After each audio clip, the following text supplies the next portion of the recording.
Hi, I'm Dodge Woodall. I'm the owner of Bournemouth Sevens Festival, and for the last 30 years I've been putting on events and festivals all around the UK. I've ended up putting on 1,500 events in clubs all around the UK in my 20s, and in my 30s and 40s now I'm the owner of Bournemouth Sevens Festival, which is 30,000 people in a field partying and having fun. And this video is about how you can become a leader in the events industry. What makes a great leader in this industry is someone who shows empathy, to understand how your staff are feeling and also lead from the front. You have to be the person who makes that move. You have to be the person to sell your idea to your team around you. Because if they don't believe you, no one else will believe you. The way I inspire people is to make them feel good about themselves. It's genuinely taking an interest in your team. You want them to be a success. You want them to learn from you. You're the one with the experience. But I see myself as completely on the same level as everyone else. I love learning off people who have come into the events industry, who've got this wonderful skill set they didn't even realize they had. They may be in a completely different industry, different sector, and they move to the events industry. And for me, the events industry is all about people. When you're under pressure, the key to it is to stay calm. No one needs to know you're under pressure. It's part and parcel of being in the events industry. The world of events is huge amounts of pressure, but pressure is a privilege. For me personally, over the years, building your reputation. Your reputation is the only thing you have. And a good reputation is down to trust.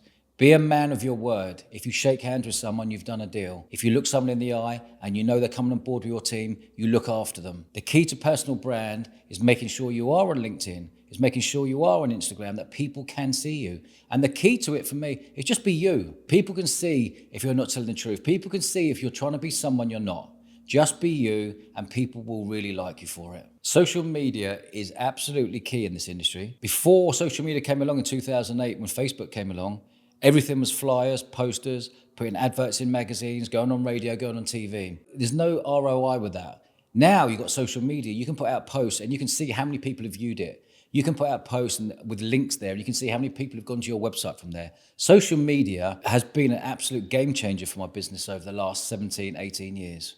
When you're dealing with other founders, or whether you're dealing with business owners, or whether you're dealing with your management, whether it's your managing directors or your managers, again, honesty, cards on the table, it makes life so much easier when you're communicating with them. They need trust.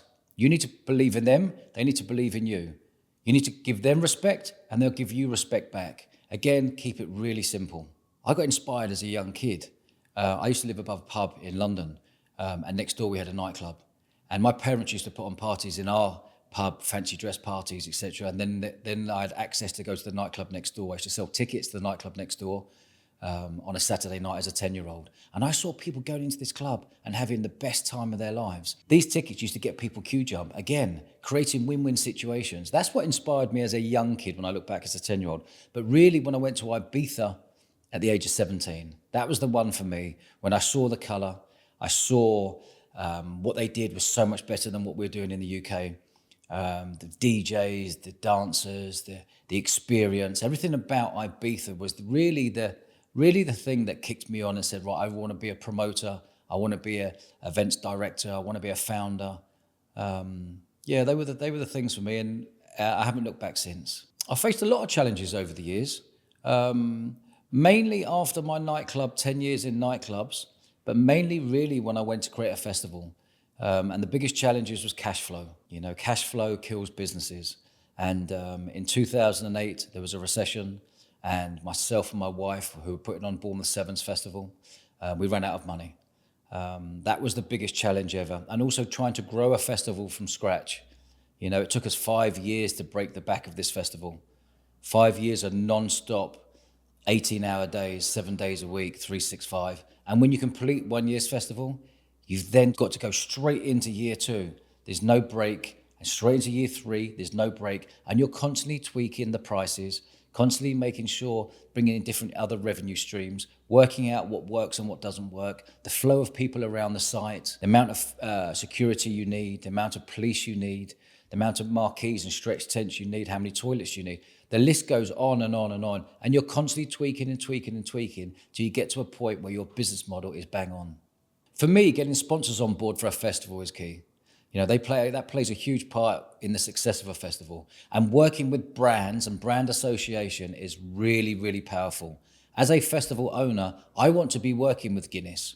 I want to be working with Heineken, Carlsberg, or Nike, or Adidas, or Grenade, or Red Bull. These are the brands you want to be associated with. And the key to me is opening doors via LinkedIn. You know, I'm at an age now where I have most people's mobile numbers that I need to get hold of. But opening doors on LinkedIn and asking people, can I take you out for a steak and have a bite to eat and a bit of lunch with you? Don't say, can I pick your brains? Don't say, can I take you out for a coffee? It's boring, it doesn't work, and people don't reply. Offer someone a steak. Find out what sport he likes. If he likes rugby, invite him to Twickenham in a box, or invite him on a day out somewhere at Harlequins. If he likes golf, invite him out on a 4-ball, maybe with another couple of people who'd be interested in. Find out if he likes rugby and golf. Bring a professional sportsman with you. Or you don't have to go to that level. You know, you can just look after someone, but you have to do your homework on that person, because if they're interested in a sports and music festival, you've got to know that they're into their sport. If they don't like sport, you're going down the wrong path here. But yeah, 100% reach out to people and look after everyone. If you're about to launch your own event, make sure you do your homework. Homework is key here. Make sure you know exactly what type of event you want to launch. Make sure there's a niche in the market. Make sure that the area and location you're putting your event on, there isn't too much competition. Or the other way to look at it is, if there's an area you think where there's a big event going on, but they're not doing it right, you know, their customer service might not be good, the experience might not be good, whatever it may be, that's when you can go in and actually compete. But for me, doing your homework, make sure you've got enough money behind you, because you will be shocked the amount of money it costs to put on some of these events, and the margins are tight. So make sure you are looking at your P&L, making sure you're bringing in more money than you're spending, and keep it really simple. If you could go back to the start, what would you do differently? I wouldn't do anything differently. It's been a learning curve. It's been a huge, huge experience. And the journey has created the man I am today. Everything that I've learned over these last 30 years in events, or 18 years in festivals, I wouldn't be who I am today. The risks, the highs, the lows, the tweaking, the people you've worked with, the teams of people you build, the numbers of people that have come to the festival, bringing all the teams together, increasing the sports numbers, adding more sports to generate more people coming to your festival. It's rugby, netball, hockey, dodgeball, to frisbee, to basketball, to CrossFit games, to whatever it may be. And it's been a real journey, having many celebrities turn up each year at the festival, putting headline acts on. I wouldn't change a thing. I really, really wouldn't. Everything I spoke about here is just coming from the heart. We've created a course. It took us 2 years to create this course on Event Crowd. We've got 50 leading industry experts on there telling you everything you need to know about the events industry. No one's ever done this before. People go on and do a university degree and take 3 or 4 years to do that. You can learn everything you possibly need to know within 3 months. Just go and check it out, guys. I wish I had this 30 years ago. I really do.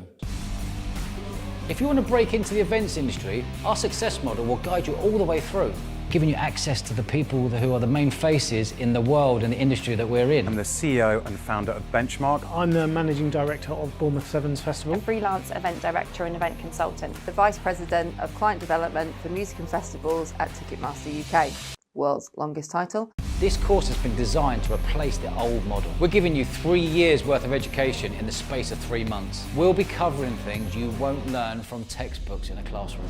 This is the opportunity to get that industry change. There is not a better buzz than organising an event. I genuinely cannot think of anyone who would not benefit from this course.